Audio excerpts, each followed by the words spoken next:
¿Usted ha recibido amenazas? Sí, muchas amenazas reiterativamente. Amenazas de muerte, vía telefónica, mensajes de texto. Oculta su identidad por miedo a represalias. Es testigo protegido del Ministerio Público y advierte que su vida corre peligro porque su confesión permitió impulsar una de las investigaciones por crimen organizado en la Amazonía más grandes de los últimos tiempos. Pues ahí sufrió una persecución, pero inminente. ¿De qué tipo? Por ejemplo, han hecho disparos a mi casa con arma. Me iba a un supermercado a cenar, salía, la llanta de mi camioneta la encontraba reventada, la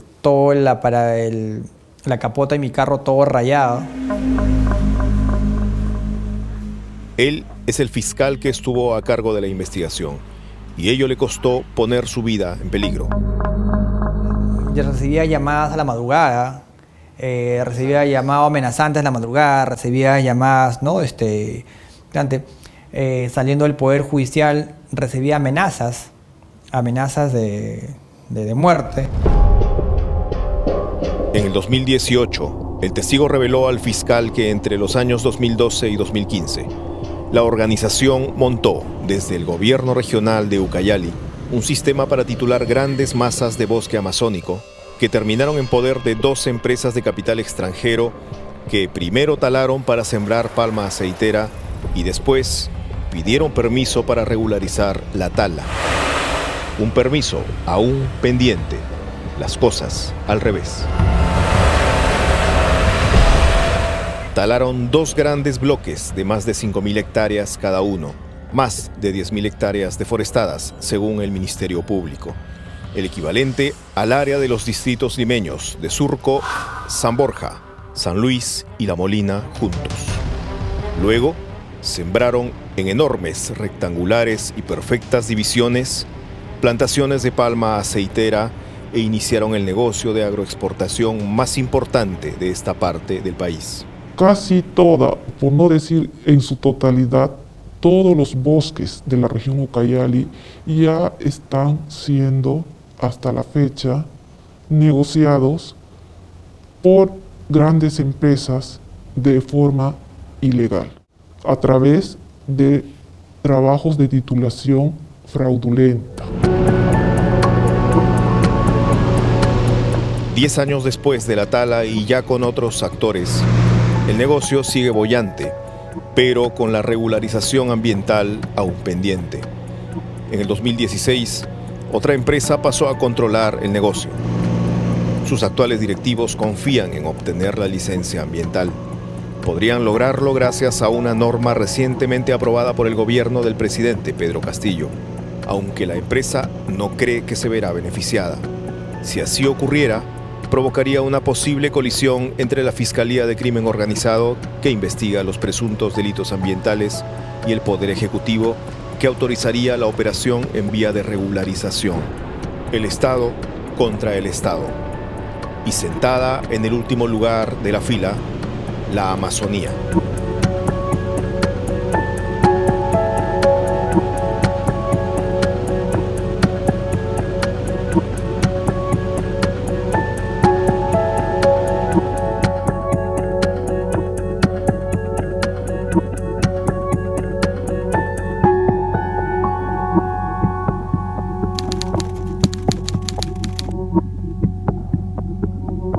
En consecuencia, dicto prisión preventiva contra los imputados Christopher Paul Hernández Larrañaga y Isaac Guamán Pérez, la misma que se dará por el periodo de 18 meses. Diciembre de 2018, caso Cochaanía. Un juez de Ucayali dicta prisión preventiva contra los principales funcionarios regionales acusados de urdir un presunto tráfico de tierras a favor de 2 empresas de capitales extranjeros. Los 2 personajes son Isaac Guamán Pérez y Christopher Hernández Larrañaga. Ordeno el ingreso de los referidos imputados Christopher Paul Hernández Larrañaga e Isaac Guamán Pérez al centro penitenciario de Pucallpa para tal fin. La vida es así. Lamento haber servido al Estado con tanta devoción.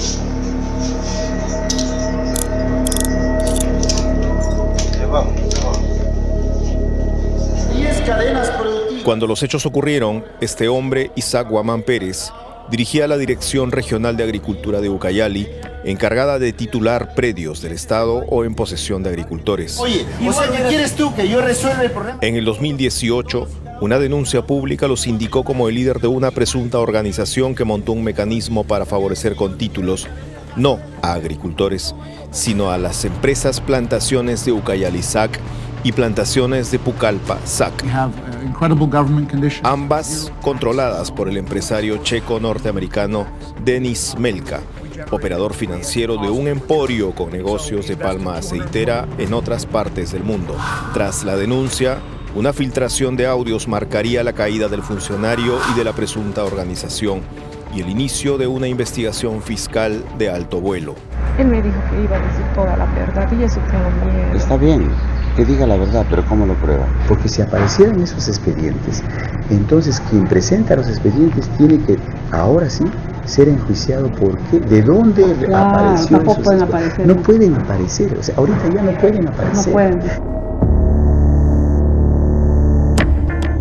El testigo protegido denunció que al verse descubierta la organización, sus líderes ordenaron quemar los expedientes incriminatorios y pidieron a sus subordinados encubrir a los jefes. Lo desaparecieron y quemaron el expediente.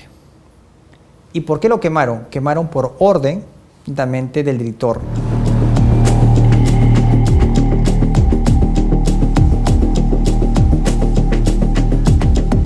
Wilber Guamanyauri fue el primer fiscal que abrió investigación. Bautizó su carpeta fiscal como caso Cochaanía, porque los hechos ocurrieron en el sector de la Amazonía con ese nombre, ubicado al noreste de los dos grandes bloques que fueron talados para la siembra de palma aceitera. Titulaban a personas que no estaban en posesión. ¿Ya? Hacían ver que estaban en posesión, pero en sí el campo nunca estuvo con ganadería ni agricultura. Las evidencias que reunió el fiscal revelaban que el objetivo de los funcionarios regionales era la venta de 3.600 hectáreas de Amazonía a las empresas Plantaciones de Pucallpa y Plantaciones de Ucayali, que, en paralelo, también adquirían 10.000 hectáreas en las zonas llamadas Tibecocha y Sanjaseca. Según el fiscal y el testigo protegido, el escándalo público frustró la operación en Cochaanía. No obstante, el mecanismo en Cochaanía es revelador. El director de Agricultura, Isaac Guamán, ordenó a una brigada internarse unos días en la profunda selva para constatar que supuestos agricultores que pedían ser titulados estuviesen en posesión de los predios. Una vez en Cochaanía, la brigada debía, en teoría, levantar planos topográficos y coordenadas, elaborar mapas e informes e iniciar trámites legales para la titulación. Pero al llegar, la brigada se topó con una realidad distinta. No había explotación, todo era bosque. Y cuando la brigada le preguntó al señor Obner Amasifén qué es lo que estaba pasando, por qué no estaban ahí los posesionarios, él contestó: todo ya está arreglado, ustedes no se preocupen. Este trabajo ya viene coordinado desde la cabeza, desde la autoridad máxima. Tiene pleno conocimiento el gobernador regional, el ingeniero Isaac Guamán Pérez y el jefe de la Disafilpa. O sea, simularon. Simularon toda una simulación. Luego estos pasaban ya con una forma de contrato de compra y venta, daban una simulación y ya convertía en algo ilegal. De ilegal pasaba a legal. Y estas tierras llegaban a manos de las empresas dedicadas a la palma aceitera. Entonces, de regreso a Pucallpa, la brigada se reunió varias veces en la Dirección Regional de Agricultura con el jefe máximo, Isaac Guamán, con el jefe de la Dirección de Saneamiento Físico y Legal, Disafilpa, Jaime Montalbán, y con el colaborador de estos y sindicado como contacto entre la Dirección Regional y las empresas de Denis Melka, Obner Amasifén Tanchiva. Todos están investigados. El presidente de la asociación, quien dijo... ¿El señor Amasifén?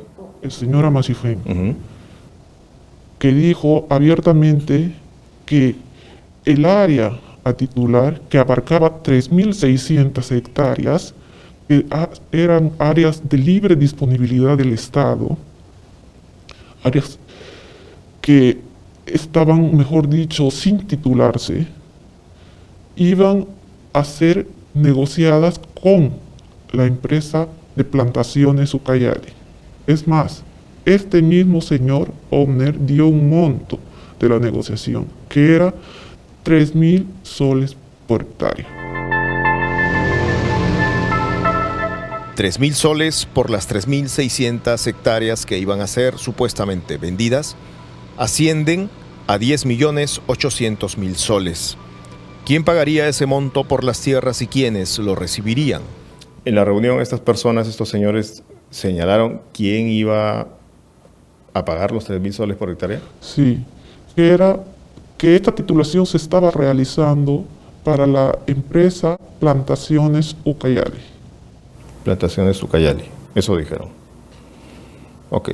Y en varias oportunidades lo dijeron. Luego vendrían los audios de Guamán y otros funcionarios y el arranque de la investigación fiscal que le costaría caro al fiscal Guamán Yauri. Por eso pidió garantías para su vida, pero esto resultó un boomerang.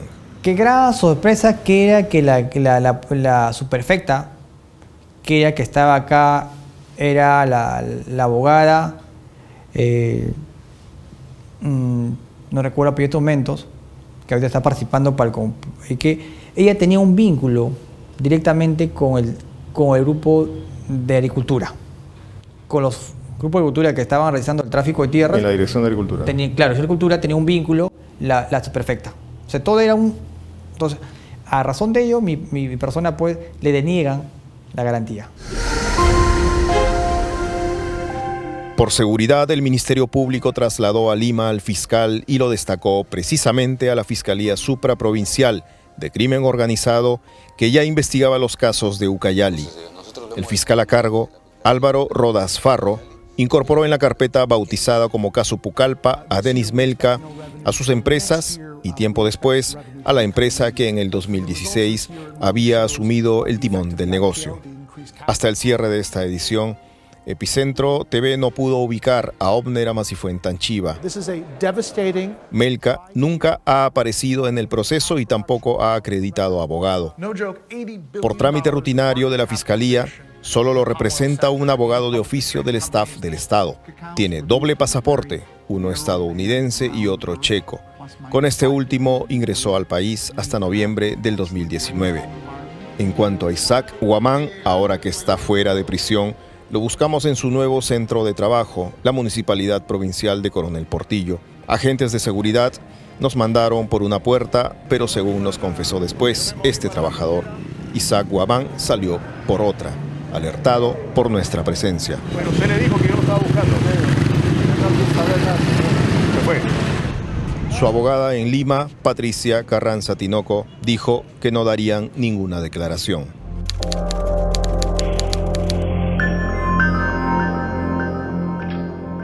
Si en Cochaanía se frustró la compra de 3.600 hectáreas, en las zonas aledañas, Tibecocha y Zanja Seca, Melca sí compró más de 10.000 hectáreas. Cada zona es un caso fiscal. El fiscal Rodas investiga los hechos de Cochaanía y Tibecocha, este último denominado Caso Pucallpa. El caso Zanja Seca estaba a cargo de otro fiscal de crimen organizado, pero lo archivó, pese a las evidencias. En caso Zanja Seca, se han titulado predios a personas que no estaban en posesión. Es similar el mismo modus operandi que ha trabajado para titular predios de manera ilegal en caso Cochaanía. Con conocimiento del director regional de Agricultura Ucayali, buscaban una cantidad de personas que ni siquiera vivían en Pucallpa, cogían su DNI y rellenaban las fichas o los datos para que sean titulados o predios. En Zanja Seca había posesionarios desde fines de los 90 que se encontraban en trámites de titulación ante el gobierno regional. En el 2012 se dieron con un portazo cuando les dijeron que sus tierras ya no eran sus tierras, eran de Denis Melca. La destrucción no tardaría en llegar navegando por río. ¿Cómo llega la maquinaria? Llega en un bote grande, ¿no? Una chata, llegan así todos tractores, todos para poder limpiar todas esas cosas, ¿no? Entonces volquetes llegaron para hacer carretera. Ahí al día siguiente empezaron ya a limpiar, a hacer la carretera. Ya teníamos nuestra carretera nosotros. A limpiar la carretera. Dice limpiar es talar. Talar es limpiar el bosque para sus propósitos de ellos. Desde el año 2003, Zoilo Almanza y la Asociación de Palmicultores a la que pertenecía buscaban formalizar su posesión de más de 2 décadas. Tras la irrupción de la empresa Plantaciones de Ucayali, debieron abandonar sus tierras y ninguna autoridad quiso acoger sus denuncias. En el 2012, la Dirección Regional de Agricultura de Ucayali adjudicó a Plantaciones de Ucayali 4.759 hectáreas de tierras del Fundo Sanjaseca, sin que la dirección autorizada del Ministerio de Agricultura apruebe el estudio de levantamiento de suelos del predio y sin la opinión técnica sobre la tasación de la Superintendencia de Bienes Nacionales. No es justo que el director de Agricultura lo venda cuando ya él mismo ha ido a la asamblea, lo venda a otra persona cuando nosotros estamos en posesión, ya estamos en un 5% nos falta para tener nuestro título de propiedad. Segundo, no es justo que todas las autoridades no quieren hacer justicia de esta cosa. Hasta el mismo Poder Judicial no nos quiso recibir nuestra demanda. No nos quiso recibir. Policías lo hemos solicitado allá en Campoamérica, tampoco no quisieron ir. A Nueva Requena hemos solicitado, tampoco no quisieron ir. Entonces uno tiene que pensar, ¿no? Aquí algo debe haber. Es un caso muy alarmante. Y si se entrega más a profundidad a las mitigaciones, es un caso terror. Es un terror que la verdad que las personas que están ahí y lo que han salido con vida es porque la verdad que es un caso muy, muy complejo y un caso muy delicado. Muy complejo, muy delicado y de terror, pero archivado. La Fiscalía Superior debe resolver la apelación.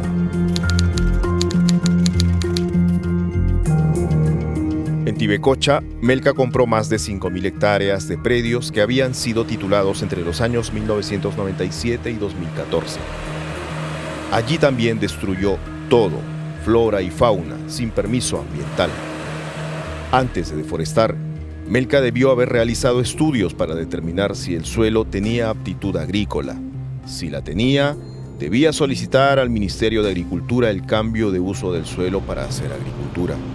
Y si el cambio le era concedido, correspondía recién pedir autorización para talar. Nada de eso se hizo.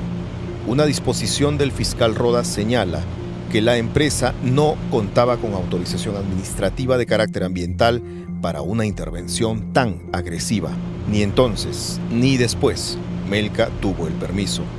Eso no le importó para arrasar con esta parte del bosque. Esta persona creó empresas exprofesas para deforestar. Entonces, ¿de qué se valió esta empresa?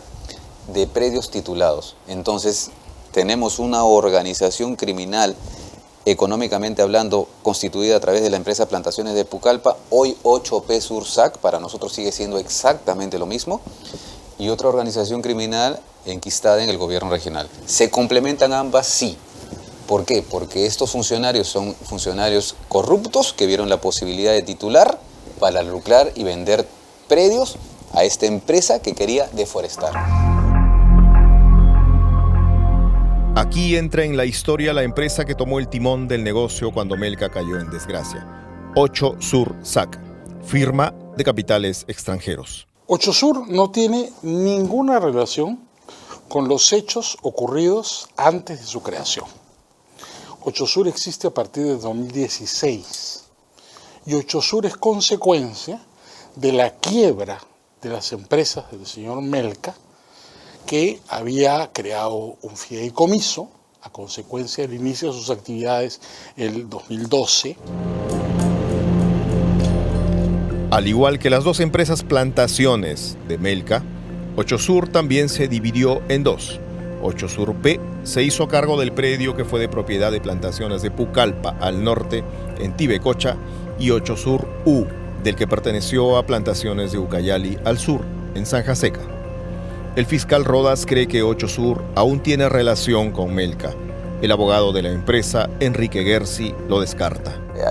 Desde nuestra óptica hay una maniobra financiera, societaria, legal, que se utilizó para desvincular o tratar de desvincular a ambas empresas. ¿Cuál es? La utilización de un fideicomiso. Este fideicomiso aseguraba los predios y de alguna manera denotaba alguna creencia. Esta creencia, que era de una tercera empresa, terminó en manos de 8P Sursac, sin explicación alguna. Al margen de ello, los mismos funcionarios, los mismos ejecutivos de la empresa Plantaciones de Pucallpa terminaron trabajando en la empresa 8P Sursac. Y es un error lamentablemente grave, pero entiendo, los fiscales no tienen por qué conocer cómo funcionan los fideicomisos. Entonces las empresas, ¿no es cierto?, que debían dinero del señor Melca, ¿no?, las plantaciones, Pucallpa y Ucayali, constituyen el fideicomiso a favor de los acreedores. Esto se estructura, como te comentaba, en Nueva York, no pagan estas empresas, los acreedores se adjudican los activos de la empresa. Existen registros que indican que hasta el 2019, Melca era director de Peruvian Palm Holding, una de las 7 offshore que financiaban las operaciones de 8 Sur. La empresa sostiene que su presencia era marginal y que ahora es nula. Lo cierto es que Melca habría sido solo un operador de grandes inversionistas. Al margen de su presencia o de su ausencia, en juicio, si es que hay juicio, podría definirse quiénes son los inversionistas que mueven los hilos. Gersi habla de diferencias entre la etapa de Melca y lo que hoy es 8 Sur. No hay transferencia de actividad económica. Se transfieren activos quebrados que la empresa tiene que capitalizar, los nuevos dueños, 8 Sur, tienen que capitalizar y desarrollar una actividad económica nueva. Por eso es que no hay relación. Le decimos a Gersi que la actividad económica de 8 Sur es la misma que hacían Plantaciones de Pucallpa y Plantaciones de Ucayali, es decir, el procesamiento de palma aceitera. Pero el abogado dice que no es así. Siguen trabajando con palma aceitera, no con mangos, no con bananas. Pero a ver, pero como te digo, no hacemos agricultura, la empresa se dedica a la palma aceitera. Eso no significa que es la misma actividad económica. Pero a ver, no es la misma actividad económica, pues. Supongamos que tú tienes una empresa y que esa empresa tiene un automóvil como activo y quiebras, ¿no? Tenías un taxi y quiebras. Y habías dado tu automóvil en un fideicomiso en garantía al banco. ¿Qué hace el banco? Saca subasta el fideicomiso, el automóvil. Viene y lo compro yo, ¿no? Enrique Gersi, no me dedico al taxi, me dedico a transporte personal. Sigo en el rubro económico, ¿no? Transporte. Pero no es la misma actividad económica. Soy otra persona. Soy otra empresa. Pero sigue rodando. No, pero sigue movilizando gente. Sí, pero también los hongos que crecen en las plantas, ¿no es cierto?, son vegetales, no por eso hay la misma actividad económica. La actividad económica de las empresas de Melca... y palma. No, porque no tiene nada que ver la planta, es decir, el vegetal. El tema es que la actividad económica no son los activos, la actividad económica es la gestión, Daniel. La actividad económica es la gestión, y la gestión de las empresas de Melca son cero porque quebró. ¿Retórica abogadil o realidad? Como sea, en tanto eso se dilucida, también debe definirse la regularización ambiental solicitada por 8 Sur por la deforestación sin permiso de Melca. Para ello ha presentado al Estado su programa de adecuación y manejo ambiental, PAMA. Aún no hay respuesta. 8 Sur confía. El fiscal Rodas lo ve imposible. No porque, esto no es el juego de la pega, ¿no es cierto? No porque Melca haya cometido alguna falta, la llevas con 8 Sur. No, es un problema que queda en las empresas de Melca, responsabilidad de la gestión de Melca y de su persona. La nueva empresa no ha cometido ninguna falta. Entonces, ¿qué hace 8 Sur? En vía de regularización, hace su PAMA. Y en eso está. Ninguna de las dos empresas, ni Plantaciones de Pucallpa, ni 8P Sursac, jamás van a poder tener una autorización. Primero porque nunca la tuvieron. En el camino la han tratado de obtener, sí, pero nunca lo van a poder consolidar por una sencilla razón. Un requisito fundamental y sin el cual no se puede otorgar una autorización medioambiental, es tener la autorización de cambio de uso de suelo. Y eso no se ha sucedido y no se va a poder suceder. Entonces la consecuencia es una, no tuvieron autorización para desboscar.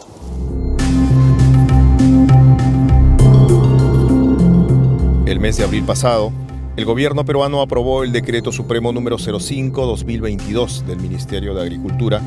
La segunda disposición complementaria final de la norma dice que la línea base de la cobertura vegetal para fines de clasificación de tierras por su capacidad de uso mayor queda determinada al año 2011, cuyos insumos para su determinación comprenden fotografías aéreas, imágenes satelitales y todo material afín. Preguntamos a la empresa si la norma le abría las puertas a la regularización que necesitan y respondió a través del abogado Gersi: hasta donde hemos analizado, el decreto supremo no tiene consecuencias relevantes sobre la empresa. Con relación a sus instrumentos de gestión ambiental para sus dos fondos, esto sigue aún en trámite, informó Gersi. La empresa recalca que desde el 2016 viene haciendo este trámite y que es una burocracia ajena a su voluntad la que dilata absurdamente el resultado. Se trata de un problema estructural grave en el Perú que afecta a todo el sector en su conjunto. Solo el 0.5% de los predios agrícolas en el país tienen un instrumento ambiental aprobado, es decir, el 99.5% aún no cuenta con ello. En otras palabras, la empresa 8 Sur se encuentra en la misma situación que casi la totalidad de empresas del sector, informó para este reportaje el abogado Gersi. Todo ello está referido, valga aclarar, a la autorización para el desbosque y posterior siembra de palma aceitera, porque esta planta de procesamiento de palma, que se instaló en uno de los campos hace 2 años para elaborar aceite de exportación, sí cuenta con autorización. Curioso orden de los factores. La Amazonía peruana registra un notorio incremento de deforestación. El promedio de pérdidas de bosque era de 150.000 hectáreas por año, pero en el 2020 se elevó a 203.000 hectáreas. A ese ritmo, en 5 años, el país podría perder 1 millón de hectáreas más de selva. En el Perú hay 73 millones de hectáreas de bosques amazónicos. Si casos como el de Denis Melca y los funcionarios de Ucayali siguen ocurriendo sin ley y con impunidad, en algunas pocas generaciones la mitad de la Amazonía podría verse arrasada.